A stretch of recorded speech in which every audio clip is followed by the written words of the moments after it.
How's it going, everybody? How you doing today? Well, my name's Carpo. It's an AA. Hi, my name's Carpo, and I'm an addict. I guess AA would kind of fit into this little thing I'm going to read here, because one of the quotes from Alcoholics Anonymous resonates with a line in this little description here that I came up with. But I just wrote down how to be unhappy. You know, there's a lot of people out there telling us how to be happy. A lot of folks, say we need to start accepting this, or, stop accepting that, or just find ourselves, learn about life. I decided to take a different approach here and just write down five things that will make us unhappy, that are guaranteed to make us unhappy. So, how to be unhappy. Number 1, make detailed plans for everything you do in life. And honestly, this was the line that inspired me to make this video, because I was out in the garage working, and I was thinking about how many times I've heard somebody say, God, I've been planning on doing this for so long, and it just didn't work out the way I wanted it to. In fact, people will even if they plan a vacation down to the detail, one thing might go wrong, and then they let that be the negativity that they dwell on from that experience, rather than saying, I had a great time. It's just like, oh, well, we were supposed to go here, but it was closed. It's like making detailed plans for life and for vacations, for trips, for a day trip is one thing. Even making plans for your life as far as a career is a huge thing. People make a large mistake by thinking that you can actually plan your life out. People, please don't think you can plan your life. I know that sounds so stupid coming out of the mouth, but it's just kids today, when I was young, I was told the same thing. You're supposed to grow up, you get a career, and you live your life. Somebody the other day was saying, what am I supposed to do? I can't do this anymore. I can't work. And I was like, it happens to all kinds of people. You just get another career. I mean, it's my buddy Kevin, we were talking yesterday, is saying, most people these days, they'll have 4 or 5 different careers through their life. So planning to be one thing means that you're associating yourself with being a particular thing. So I guess that could be another separate thing to make yourself unhappy, is associate yourself as a label. That is a really good way to be unhappy. Okay, second one. Have unrealistic expectations for how others should act. That one kind of self-explanatory, I guess. We have this idea of what people are supposed to say or do, and people get upset when the world's not acting the way that they want them to act. Well, they need to be more nationalistic, or they need to be less nationalistic, or more religious, or less religious. The rest of the world doesn't give a shit what you think. Everybody can spread their opinion out, but no matter what I say, even my novel attempts at being, an idealist, I realize that, those things aren't just going to happen because I talk about them. They're just things that if enough people talk about, then maybe individuals will make changes. But there's never going to be a consensus reality where everybody decides to be a certain way. It's just silly. Another way to be unhappy is to worry about things you cannot change in the world. And that was the one that related to the AA quote, which is, God grant me the serenity to accept the things I cannot change, to change the things I can, and the wisdom to know the difference. And that's really all I ever took away from the AA classes I was forced to go to, court mandated. You learn a lot about yourself and addictions, and addiction coincides with just life in general. Yeah. I'll just go on. Don't educate yourself on anything about people.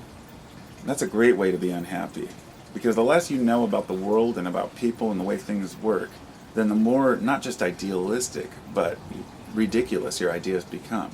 Because you may be saying, hey, we should try this, we could get a new political system that works this way, and then you come to find out that it's already been tried a century ago, or other groups have already attempted this, or at least learn from the experiences.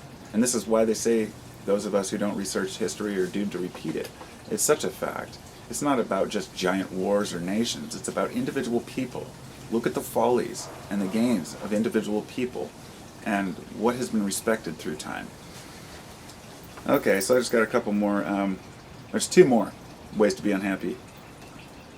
Seek a material existence above all else, meaning that you believe that what's going to make you happy in life is going to be gaining more. It never ends. It will never end. Materialism is not something we have to abandon completely. You don't have to live in a hut or be an ascetic.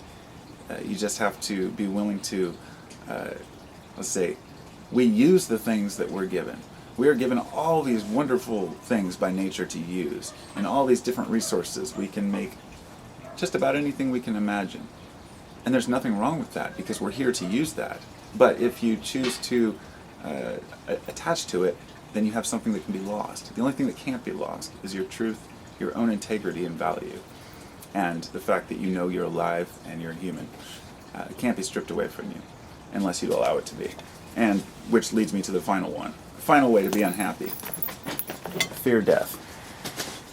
I'll be right in. Fearing death is probably the most depressing thing, the most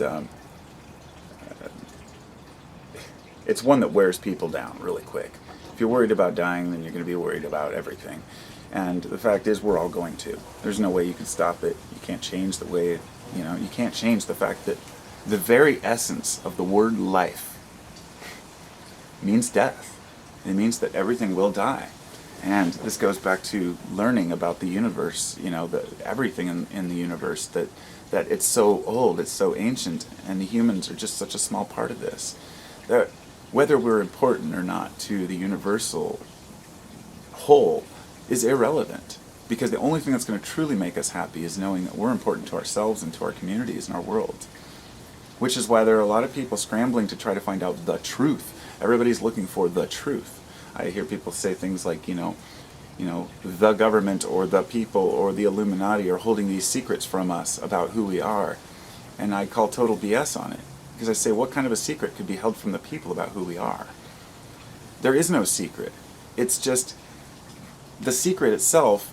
It's like, let's say that the secret itself is a trigonometry equation. Until you've studied all the math up to that point, you can't understand that secret. You could tell someone that the meaning of life is life. And they could take that a million different ways.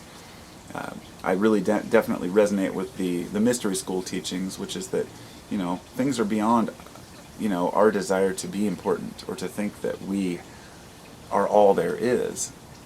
But regardless of whether you think that humans are aliens or just some accident in the universe, or that we're some major component to the universe, or that we're a certain realm that spirits want to be in, all the different things that we're told, none of it matters in the end, because what we're trying to answer is the question of who are we and what should we be doing. And even if you were given the total answers to all that, and they say, oh, yeah, we were here, we were put here this long ago genetically, and we're a race that's supposed to, help the future of the universe, and whatever you want to go, it doesn't matter. You have to find your own truth and your own justice and figure out exactly how to be yourself. So I'm going to go now. I guess I got as long as I could out of this. I'll talk to y'all soon. Hope you have a